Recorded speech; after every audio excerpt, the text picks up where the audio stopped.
ইউরোপের রঙিন জীবন আর পরিবারকে একটু সুখের মুখ দেখানোর স্বপ্নে বিভোর হয়ে লিবিয়ায় পাড়ি দিয়েছিলেন মাদারীপুরের তরুণ সোহাগ মুন্সী। কিন্তু ভাগ্যের নির্মম পরিহাসে লিবিয়ার অন্ধকার বন্দিশালায় সোহাগের স্বপ্ন নিঃশ্বাসের সাথে স্তব্ধ হয়ে যায়। মানব পাচারকারী চক্রের অমানবিক নির্যাতনের শিকার হয়ে লিবিয়ার এক বন্দিশালায় প্রাণ হারিয়েছেন ২৪ বছর বয়সী এই তরুণ। ছেলেকে বাঁচাতে স্বজনরা দফায় দফায় প্রায় ৬০ লাখ টাকা দিলেও শেষ রক্ষা হয়নি। নিঃস্ব এই পরিবারটির এখন একটি আকুতি, অন্তত সোহাগের মরদেহটি যেন দ্রুত দেশে ফিরিয়ে আনা হয়। বিস্তারিত ডেস্ক রিপোর্টে।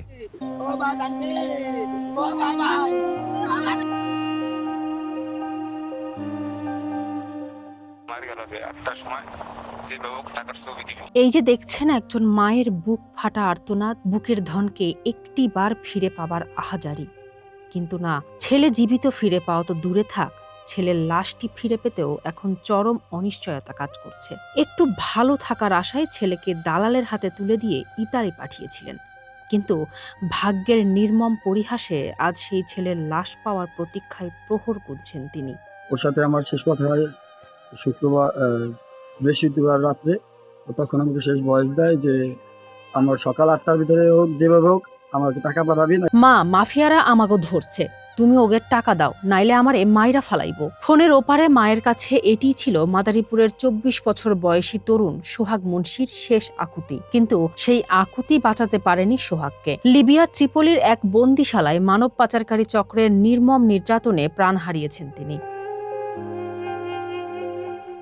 উন্নত জীবনের আশায় গত বছরের শেষ দিকে ইতালি যাওয়ার উদ্দেশ্যে ঘর ছেড়েছিলেন কৃষক আশরাফ আলী মুন্সীর ছেলে সোহাগ। কিন্তু দালাল চক্রের প্রলোভনে তাকে বন্দী করা হয় লিবিয়ার ত্রিপোলির একটি বন্দিশালায়। কেড়ে নেওয়া হয় পাসপোর্ট, শুরু হয় অমানবিক নির্যাতন।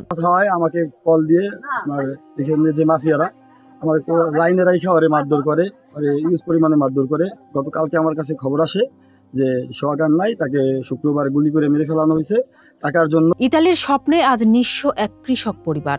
ছেলের জীবন ভিক্ষা চেয়ে বুক ফাটা আর্তনাদে সর্বস্ব বেচে দিয়েছিল।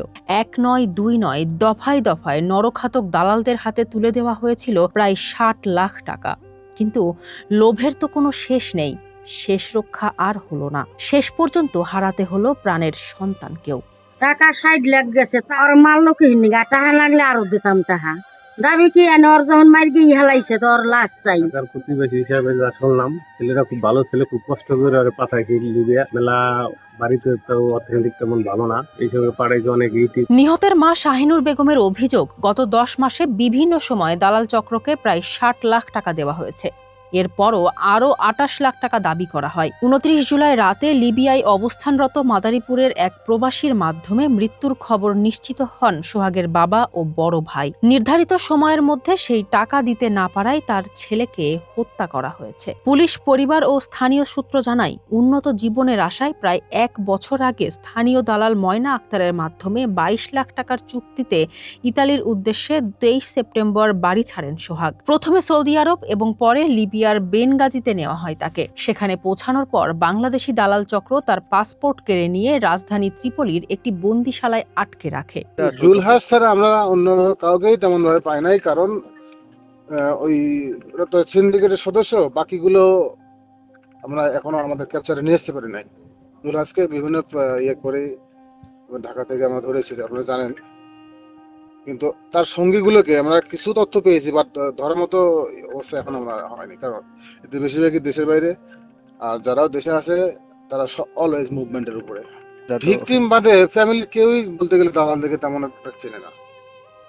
বেশি আমরা অনেক ক্ষেত্রে দেখতেছি, লোকাল দালাল যদি না হয়, দেখা যায় রাজরের লোক গেছে হয়তো শিবসরের মাধ্যমে, ওই দালালকে চেনে। কিন্তু প্রধান অভিযুক্ত জুলহাস সর্দারকে ইতোমধ্যে গ্রেপ্তার করা হয়েছে এবং তার বিরুদ্ধে একাধিক মামলা রয়েছে। দালাল ময়না আক্তার মূলত জুলহাস সর্দারের হয়ে কাজ করতেন। বিষয়টি তদন্ত করে প্রয়োজনীয় আইনগত ব্যবস্থা নেওয়া হবে। জমি জমা শেষ, জমানোর সম্বল শেষ, আর দিন শেষে হারাতে হলো প্রাণের সন্তানকে। যে দালালের খপ্পরে পড়ে এই সর্বনাশ, তাদের দৃষ্টান্তমূলক শাস্তির পাশাপাশি এখন শুধুই সোহাগের মরদেহ ফেরার অপেক্ষায় প্রহর গুনছেন স্বজনরা।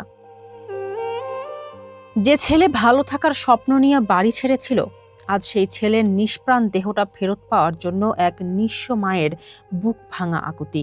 এখন আর টাকা কিংবা কোনো স্বপ্ন নয়, পরিবারের একটাই মিনতি, অন্তত আমার সোনা মানিকের লাশটা শেষবারের মতো দেশে ফিরিয়ে দাও।